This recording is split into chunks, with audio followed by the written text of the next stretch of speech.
Ya kami mungkin sebentar lagi akan mengadakan rapat koordinasi baik pimpinan DPR dengan pimpinan Komisi 3 untuk mencari jalan keluar yang kemarin kami sudah juga bicarakan antar pimpinan, di mana langkah yang diambil itu sedapat mungkin tidak melanggar tata tertib, tapi tujuannya tercapai.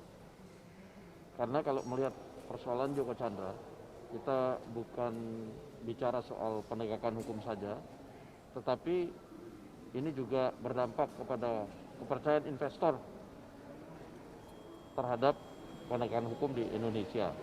Nah, oleh karena itu kita ingin juga supaya hal-hal yang berkaitan dengan investasi juga tidak terganggu, sehingga kami akan minta kepada aparat penegak hukum untuk saling bersinergi untuk menuntaskan kasus ini.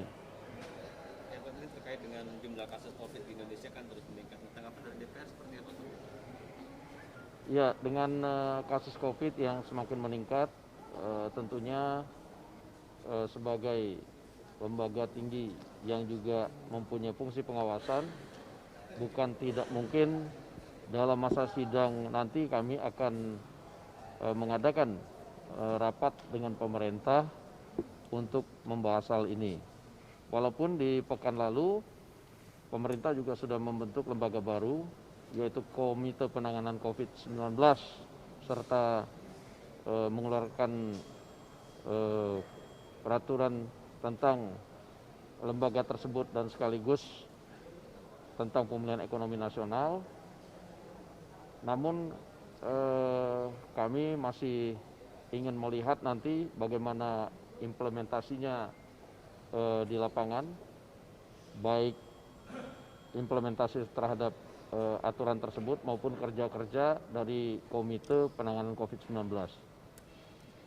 Pun terkait dengan adanya upaya ataupun isu beredar soal vaksin COVID-19 yang akan diuji klinis dari Tiongkok, ini ada sejumlah anggota DPR juga yang kemudian akhirnya lebih memilih untuk produksi vaksin dalam negeri. Ini tanggapannya seperti apa? Kalau menurut saya segala macam cara untuk kemudian menemukan vaksin ini harus dilakukan. Uji klinis yang dilakukan untuk vaksin Tiongkok itu adalah yang dari negara Cina, itu adalah uji klinis ketiga, di mana uji klinis pertama dan kedua yang dilakukan dengan memakai sampel manusia sudah dilakukan di negara China. Nah, ini sekarang uji klinis ketiga ini tidak hanya dilakukan di Indonesia, tetapi dilakukan di banyak negara untuk memastikan apakah kemudian vaksin ini cocok dengan karakteristik manusia di negara tersebut dan virus yang ada di negara tersebut, yang katanya itu masing-masing negara karakteristik virusnya bisa berbeda. Nah, ini kalau menurut saya juga patut dicoba, dan juga kita apresiasi kepada anak bangsa yang pada saat ini juga sedang melakukan uji coba vaksin. Nanti kita lihat mana yang bisa berhasil secepat mungkin, itu yang kita pakai untuk menanggulangi pandemi yang masih belum tahu kapan berakhirnya. Sejauh ini sudah ada laporan kah Bang soal proses produksi vaksin dalam negeri ini?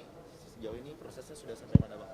Ya, kalau itu yang lebih mungkin mengetahui nanti dari Komisi 9, tapi kami mendapatkan informasi secara global bahwa lebih banyak sudah kemajuan dalam proses pembuatan vaksin di Indonesia. Terkait pendidikan sistem pendidikan TOP yang baru saja disebutkan oleh Mendikbud, dan ada beberapa organisasi seperti FPI Muhammadiyah dan PGRI yang mundur bisa ditolong. Ya, kalau menurut saya Kemendikbud harus melakukan respon cepat dan mengevaluasi program tersebut. Karena kalau kemudian organisasi penggerak itu mundur, berarti ada persoalan yang cukup serius di situ. Nah, kami minta untuk program-program seperti itu sebaiknya dalam perencanaan serta pelaksanaan itu dilakukan secara terbuka, supaya tidak menimbulkan hal-hal yang negatif terhadap program tersebut. Dan terlebih lagi dengan pandemi ini, memang sektor pendidikan mempunyai atau mendapat dampak yang lebih besar. Dan untuk menanggulanginya atau menjalaninya itu, kita melihat bahwa alokasi pendidikan itu dialokasikan cukup besar.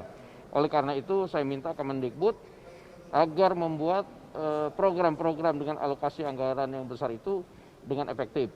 Contohnya seperti yang kita minta kemarin, sinergikan Kemendikbud dengan Kominfo misalnya untuk kuota terhadap anak-anak di seluruh Indonesia yang pada saat ini kesulitan untuk melakukan belajar dengan memakai fasilitas internet.